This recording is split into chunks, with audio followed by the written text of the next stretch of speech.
Lama Dawa Zangpo, and this is Introduction to Buddhist Meditation and Philosophy. And we have Tal with us again tonight, beginning student of Buddhism and early stage practitioner, I would say.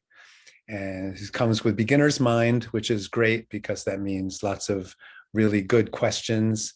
And we should never hesitate to ask anything because that's how we learn. So this is what this tradition is starting with where we are and then moving forward. So anyway, we'll just continue tonight the way we've been going for the last several weeks.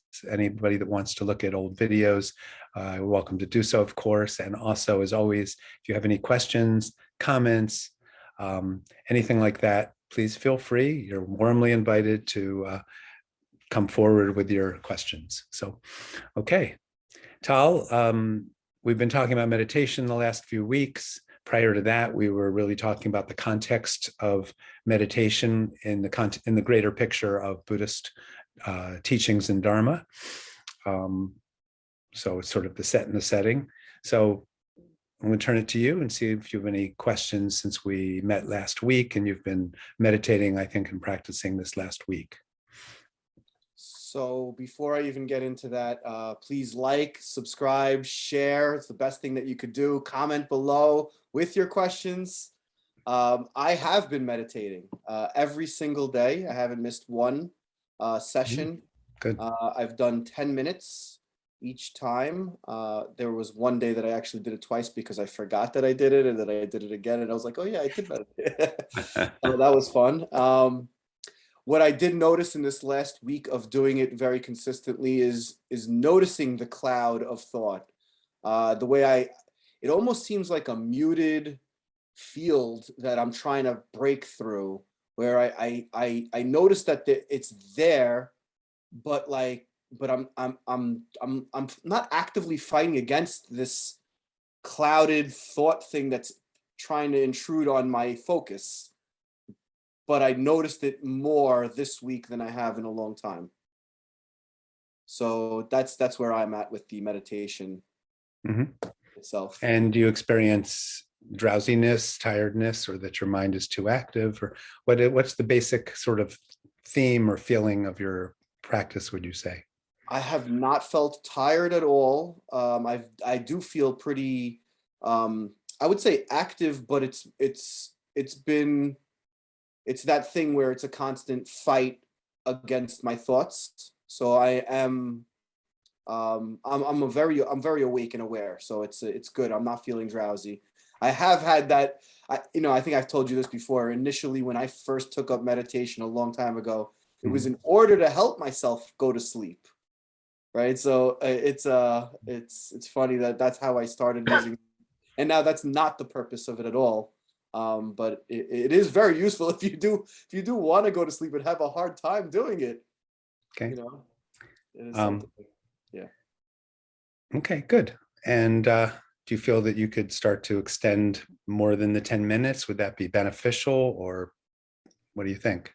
I don't think I'm there yet. I believe that I need to do more to be more consistent. Good.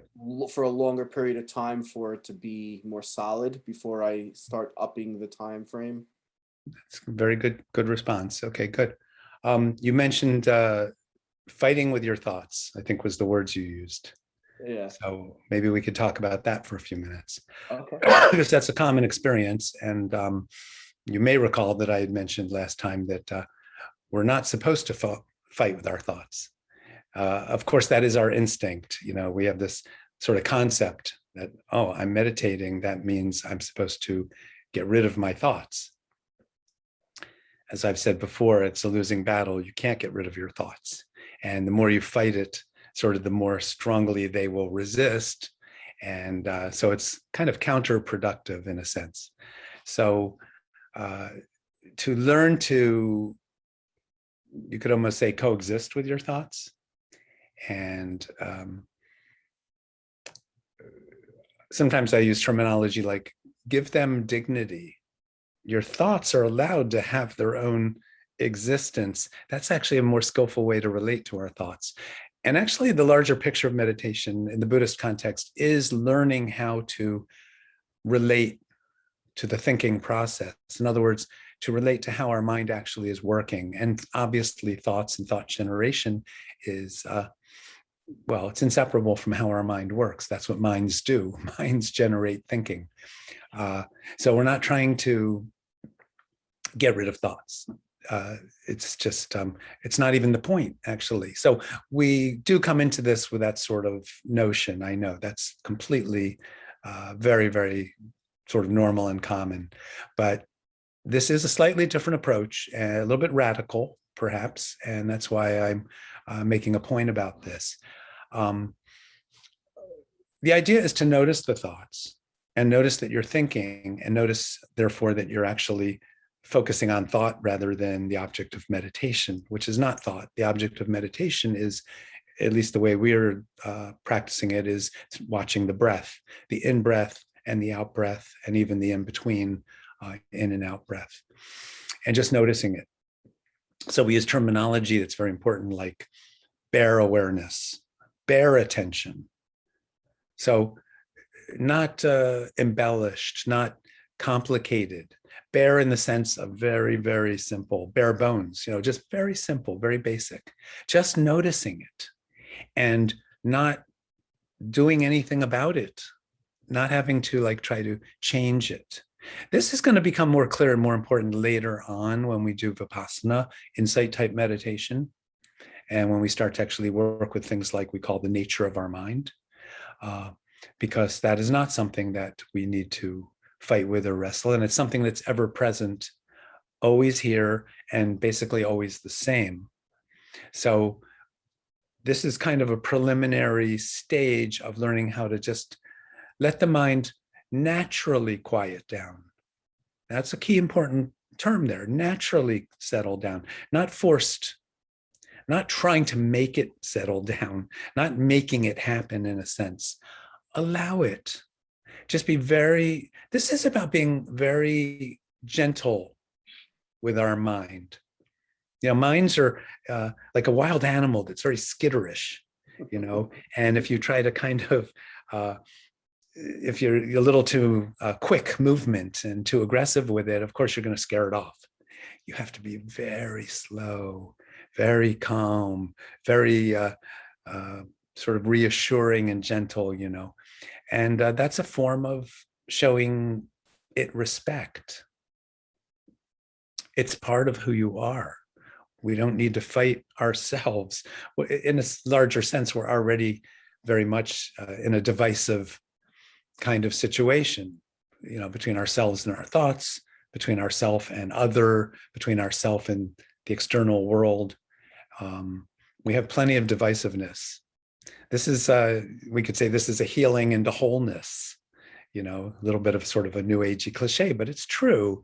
It's really, really true that what we are doing is learning to kind of live and let live, let things be. And it's a practice. It takes time to learn how to do it in a sense. But so it's kind of like less is more. And it's often said the problem for meditators is that our mind is too close to us. So we don't have to make an effort to see it. And it's sort of too subtle. So again, we don't need a microscope. We just need to relax.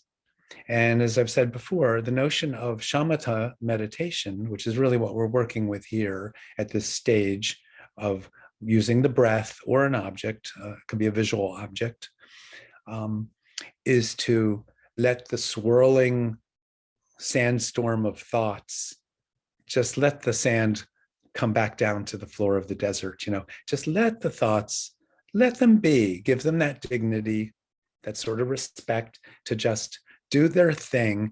And you'll find out actually that having this sort of hands-off approach, actually, then the thoughts have nothing to fight against, nothing to push against. So they're going to naturally start to lose their aggression, and they're going to just settle down. The problem is, for most of us as early stage meditators, that seems too boring. It's a little too, it's not very exotic or exciting. We want to do something. We want to have the sense of, I'm accomplishing my meditation. I'm solving problems. I'm figuring this out. I'm cracking the code, or, figuring out the riddle. And it's not like that. It's not about just becoming a passive, bowl of oatmeal that's just sitting there and nothing's happening either. But it is learning to be just a very clean, objective observer of what's going on with our mind and our thoughts. And we don't have to interfere with the process. That's kind of the interesting thing. We think something's broken. I need to fix it. I need to do something about my mind. But it's not like that. The skillfulness of meditation is learning. It's like riding a bicycle. You've got your balance and you're going and everything's cool. And then you can take your hands off the handlebars and you can just ride. We don't have to be gripping onto the handlebars. We don't have to be like micromanaging or steering things, the whole time. We can relax and trust the process. And this is a lot about trusting the process, actually. So the more we do it, the more we're familiar with the process, the more we start to let go, relax, and trust it. And that's why I always say meditation it's a journey that just gets nicer and easier as time goes through. And that's why I always tell, especially beginners, don't give up prematurely. Don't stop, just stick with it. Be patient, be kind and gentle to yourself. Things will work out just fine. So I don't. Were you the one that said we're examining the stream of consciousness when we're meditating? Is that you? I don't remember who said it, but that really hit home with me. Even in the down moments of non-focus of the breath.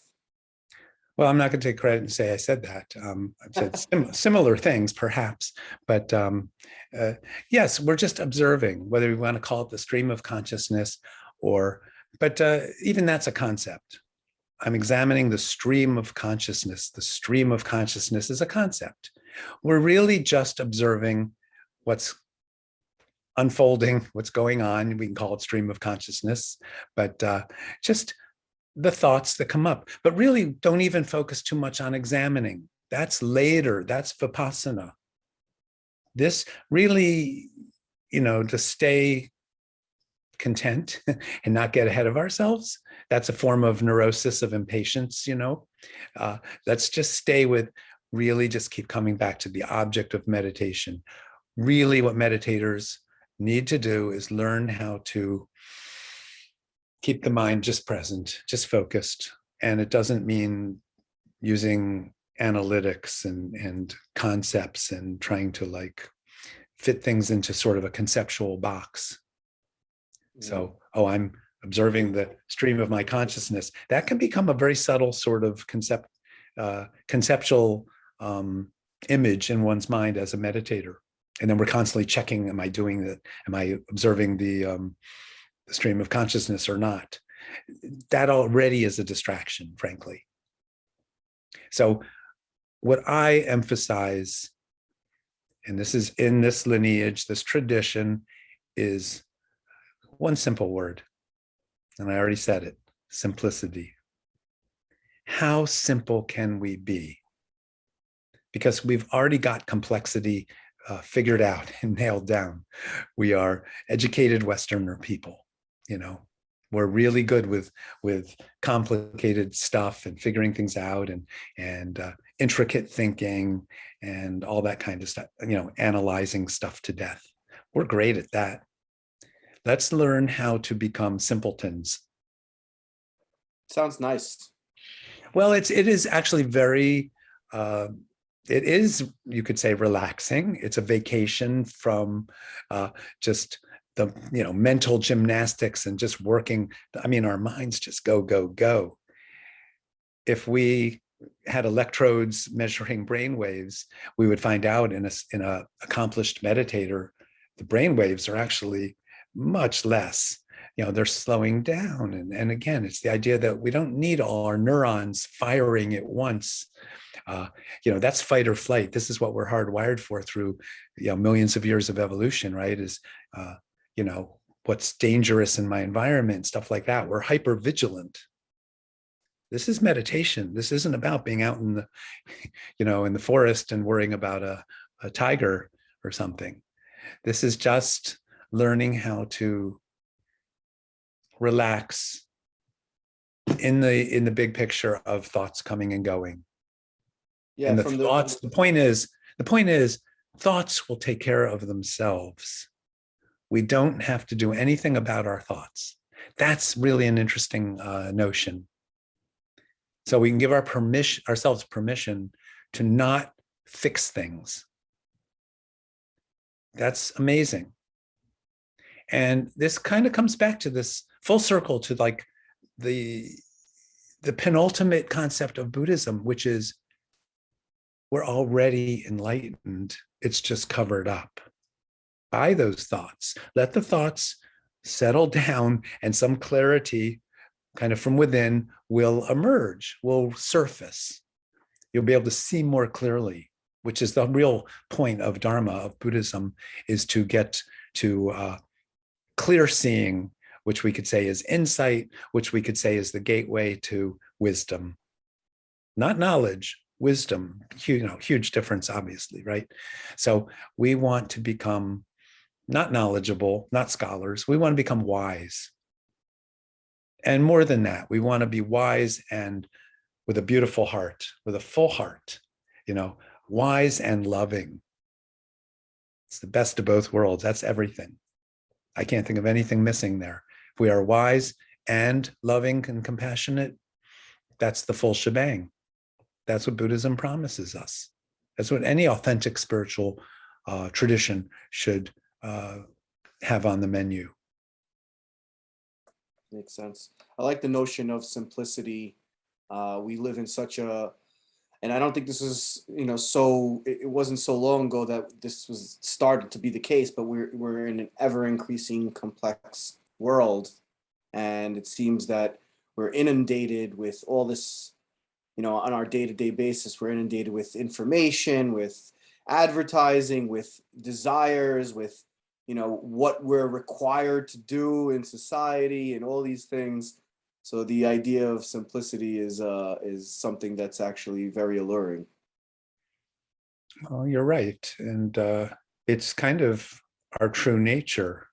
All the seductiveness of the external world with its entertainment and its advertising and the things you just mentioned. These are man-made, fabricated distractions, coming back to our true self is what this is. And it is all about simplicity. Again, the point being, we're not creating simplicity. We're discovering, we're refinding what's always here. We're already simple. We already have our simplicity. Now we just need to sort of kind of rediscover it, see it that it's here. Are you calling me a simpleton? No, I'm just kidding. We're trying to be simpletons. Yes. Yeah. Not idiots, simpletons. The divine fool, yes, but in an authentic way that's genuine. This is about being genuine and being true to our genuine self. So people really think meditation is I'm doing something, I'm creating a calm state of mind. It's not.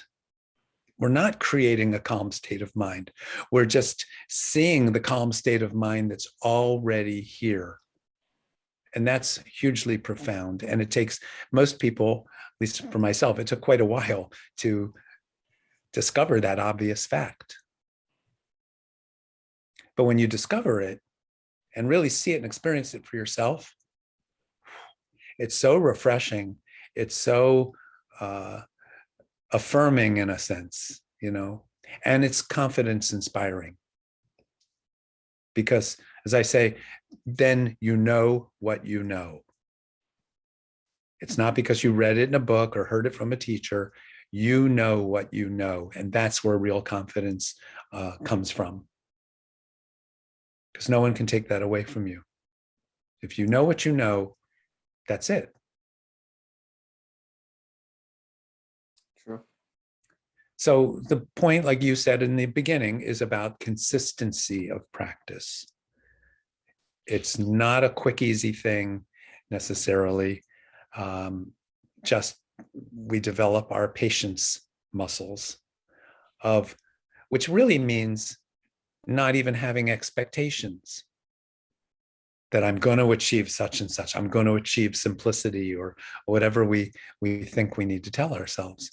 It's the patience is actually this sort of openness to let it happen. Let's just see where it goes, kind of. And it's a sense of adventure. Patience is kind of like a sense of adventure. Maybe we don't normally think of it that way, but it really is. So if we think there's a goal, then we're being impatient because we're trying to get to that goal. As sometimes it's said, the journey is the goal in a sense.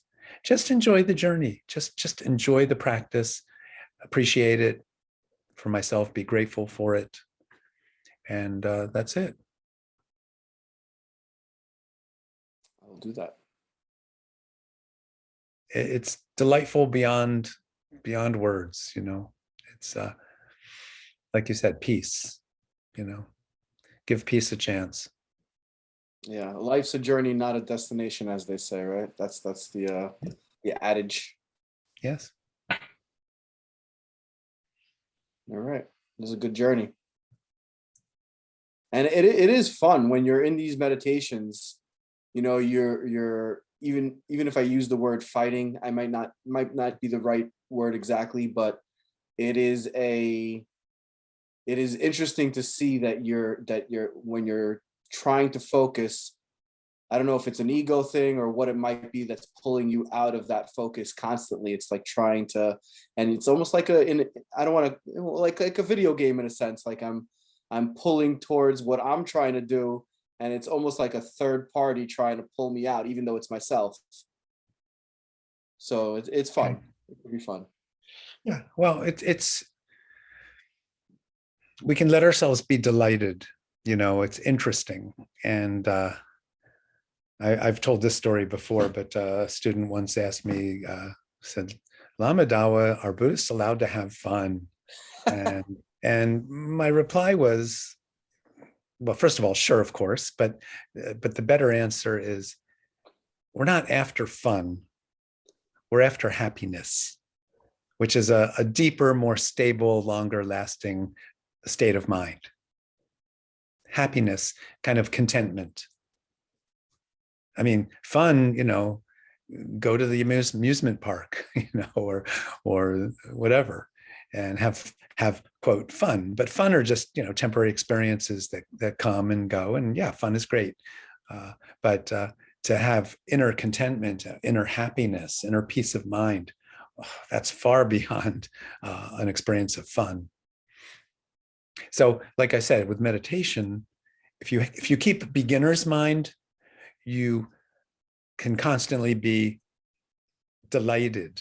You can constantly be sort of surprised in the good sense of the word, you know, pleasantly surprised when you experience some sense of true letting go, true non-attachment to your thoughts, you know, true contentment, true simplicity, true letting go of trying to hold on or control or manipulate or steer your thinking and your thoughts.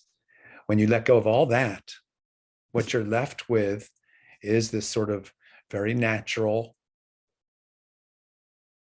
bare bones, you know, state that is that's who we really are, in a sense. So how great to find out who we really are after, you know, years and years. It's wonderful. It's coming back home. feel a little envious, or yeah, envious of those who start practicing at the youngest of ages. What is it, 3, 4 years old? You can start meditation Well, practices. in certain traditional cultures, such as Tibet, sure, things like that happen. To be envious, again, that's sort of a little bit of a